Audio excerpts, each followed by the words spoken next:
ሄሉዬን አባትሽን ሺህ አመት ያኑርልሽ ጤናውን የሚመልስልሽ በሏት ማለት ነው። የኔ ውድ እህት የእውነት ለቤተሰቦቿ ለአባቷ ለሁሉም ያላት ክብር ደስ ይላል። ሄሉዬ አባቷን እየተሰናበተች ነበረ። ይሄም ማለት ምንድን ነው?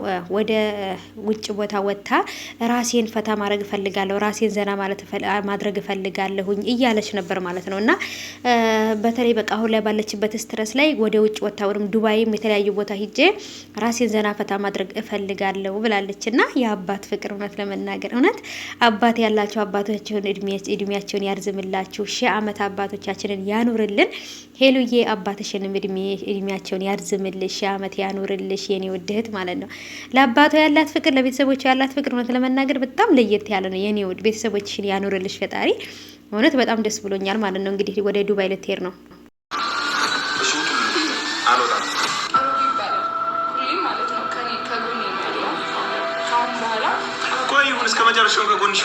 እንግዲህ እኔ ሄሉ ዱባይ የተፈለገችበት ቦታ ሂዳ መዝናናትና ፈታ ዘና ማለት ትችላለች። ግን ደግሞ ከኤርሚያ ጋር አይደለም፣ ከአዲሱ ፍቅረኛዋ ጋር ሳይሆን ከእንዳልክ ጋር ነው መሆን ያለበት። እንዴ ሄሉ ጀግና፣ ትናንት በተሰራው ቪዲዮ ላይ ሄሉዬ ጀግና፣ በርቺ፣ ጠንክሪ፣ በጭራሽ እንደዚህ መሆን የለበትም፣ ራስሽን አስከብሪ። ደግሞ እኔ ወንዶቹን ከየት ነው የምታመጫቸው የሚል በጣም ብዙ ኮሜንት ነው ያለው። እኔ ራሴ ከየት እየመረጠች እንደምታመጣቸው አላውቅም። በቃ ማኛ የሆኑ ወንዶችን ነው የምታመጣው ማለት ነው። በቃ አማላይ ማለት ነው። እና ኧረ ሄሉ ተይ፣ እንግባባ፣ ተይ፣ እንተሳሰብ፣ ተይ እንዴ ቢያንስ እንኳን አካፊና እንዴ ቢያንስ እንኳን አንዳንድ አዲን ምናምን ለኛ ለተመልካቾች ማለት ነው። እና በማንኛውም እንግዲህ ራሴን ፈታ ዘና ማድረግ ፈልጋለሁ። በተለይ አዲሱ ፍቅረኛ ጋር ወጥቼ የፈለኩትን ነገር ማድረግ ፈልጋለሁ፣ ዘና ማለት ፈልጋለሁ። ከዚህ በኋላ መታችሁ እንድትረብሹኝም አልፈልግም ምናምን ብላለች።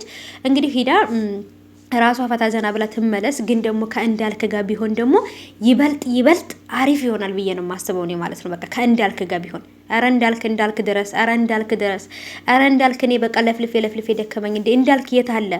ራሱ እኮ ቻናሉ ላይ ራሱ ቪዲዮ እየለቀቀልኝ አይደለም። እና ልጁ ወዴት እንደሄደ አላውቅም። ራሱን አጠፋ ይሁን ወዴት እንደሄደ ራሱ ግራ ተጋባውኝ እኔ።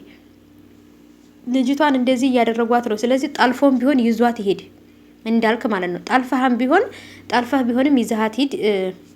ወደ ዱባይ ልትሄድ ነው፣ ልትዝናና ወደ ውጭ ልትወጣ ስለሆነ በዛው ይዘሃት ጥፋ ማለት ነው፣ እንዳልክዬ ማለት ነው። እውነት እንዳልክና ሄሉ እኮ እንዴት አባታቸው እንደሚመጣጠኑ እኔ ምንም አይነት ወንድ ብታመጣ ከእንዳልክ ጋራ ማች የምታረገው ወንድ አታመጣልኝም ማለት ነው። እና እንደውም ትንሽ ማች የምታረገው ከያብዬ ጋር ነው፣ ከያብ ጋር ነው ትንሽ የሚመጣጠኑት እንጂ ይሄ እነዚህ ነሉል እነዚህኞቹ ኤርሚዬ በጭራሽ። አይ ትንሽ ኤርሚዬ ደግሞ ትንሽ ተወጣጠረብኝ ትንሽ። እሷ ደግሞ በጣም ስለቀጠለች በቃ አይ በጭራሽ ነው ማች ያደርጉ።